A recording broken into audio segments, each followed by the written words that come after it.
Hi and welcome to Alf Zoo. Today, Steve Spencer is with me, and we're going to talk about virtual agents. Virtual agents are taking over the help desk. How are they going to come? How will we be attacked? What can we do to defend ourselves? Welcome, Steve. Thank you, Alf. It's a pleasure to be here. Pleasure is all mine. So, we've seen virtual agents appear in different industries, from retail to various service sectors.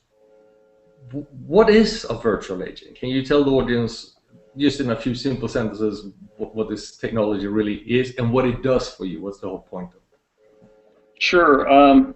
We stumbled across the concept of virtual agents about 4 years ago, and we found it in, like you said, the retail industry and the consumer electronics and airlines, that they were starting to use these virtual agents as a way to provide support, automated support, and make it provide a personality. Um, then we came and decided to apply it to the BMC world and to IT. But in general, what a virtual agent is it's called a conversation engine, and there's really two elements to it. There's the visual part that you see, which usually consists of a picture or an animation or a character. That's not required, but it adds kind of a nice dimension to it. The other part is the back end. Like an avatar Like an avatar, like right. Yeah, the other part is the back end, and the back end is what's called a conversation engine. And this technology's been in the industry for about 40 years.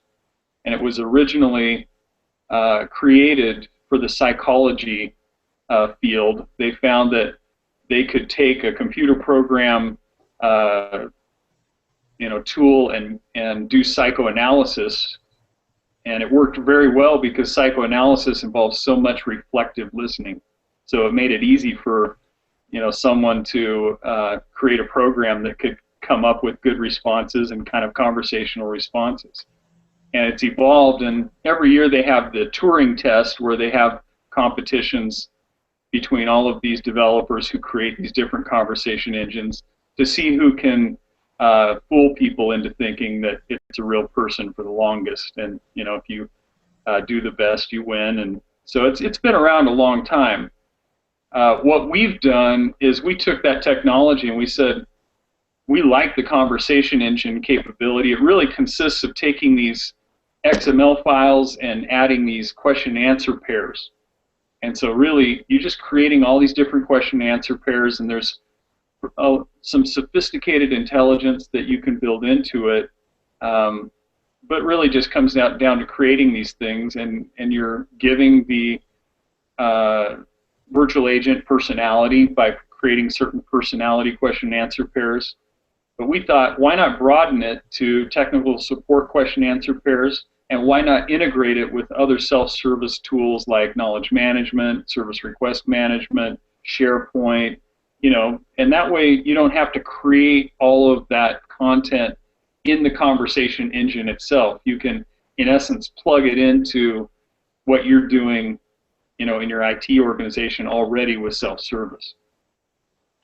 Okay, so what I've seen is, especially in the ITSM world, is you can come in, you ask a question. For example, why can't I get email on my business phone? If there is answer to that already populated in the various knowledge bases, some like SharePoint and so on, the avatar, the virtual agent, whoever we have there, will find that and publish that for the user. If they can't find it, they'll bring you to the next step, which might be with a live agent. And then that live agent can work with other agents on the back end to collaborate and find a solution quickly, including bringing in subject matter experts. How does that benefit a company? Are there real examples out there you can share with us where a company put a virtual agent in there and actually saw 30% less phone calls to the help desk? Where are all the money to be made with such a solution in real life? So there's really three dimensions to the benefit or the cost savings that customers see. The first dimension of it is the self-service reduction in call volume. If the virtual agent can handle the resolution process solo, if you will, without human assistance, that's obviously a very compelling business case where your incident handling cost is reduced by over 90%. If you need to escalate to a live agent because you couldn't find exactly what you needed with the virtual agent, there's also a business case to be had there because we now have live agents in a special interface that can handle 4 chat sessions at a time very efficiently. We've got a whole set of tools to maximize their productivity. So we're seeing at least double to triple the productivity for the agent when they're using our live chat interface. The third dimension is in the event that the live agent gets stuck, that they can conference in a subject matter expert or even just join kind of a side chat room with a subject matter expert without even the end user knowing that that's happening. And what you're doing is avoiding a very expensive cost and impact of escalation. So really empowering that second level kind of live agent, giving them backup that's invisible to the end user, if you will. Yes. And what's the biggest challenge when you're out there? If you want to do this, if I'm interested in this, what is the biggest obstacle that I'm going to run into? There's always something. How can we help those who are looking at this type of technology, especially in an IT world, to not commit the mistake we made when we started out? Well, I think we see different levels of adoption and maturity when it comes to self-service. So, if you're not doing anything with self-service to start with, then you have a curve ahead of you to create some content for the virtual agent. If you've already got a good knowledge base and you already have some good content for self-service, if you already have a good service request management system implemented with service request items that are already built, then it's so much easier because you can really just plug this into that. If you're starting from scratch and you really have nothing going on self-service wise, then what we do is kind of a best practice is we come in and say, let's run some reports in your ITSM system to find out, what are your top 25 issues that people are asking about, and then let's go ahead and create the content for those top 25 before we go live. And then if we can create that, then we know that there's a good chance that we can hit maybe half of the issues people are running into with just those top 25. And so from then on, you can run reports that show you, what gaps continue to be there, and you can fill those as you go. Just in a few sentences, what do you think is next for virtual agents? What's the next big thing? Will it be a total killer app, or is this an incremental evolution that we're looking at? Well, I guess what we see next is the integration, a deeper level of integration with other automation tools.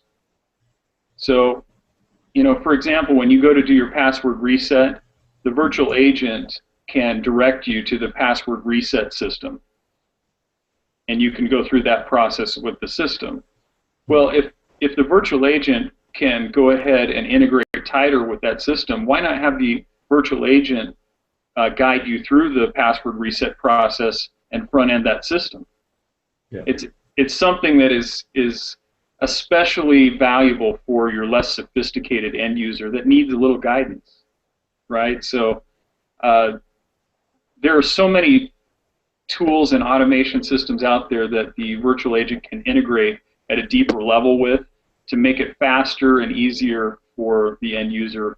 So they just have to do less themselves and less room for error.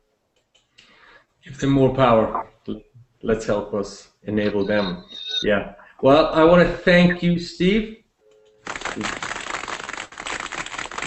sharing your expertise on virtual agents is something that I think our industry needs, because I think it's inevitable that it will come into our lives.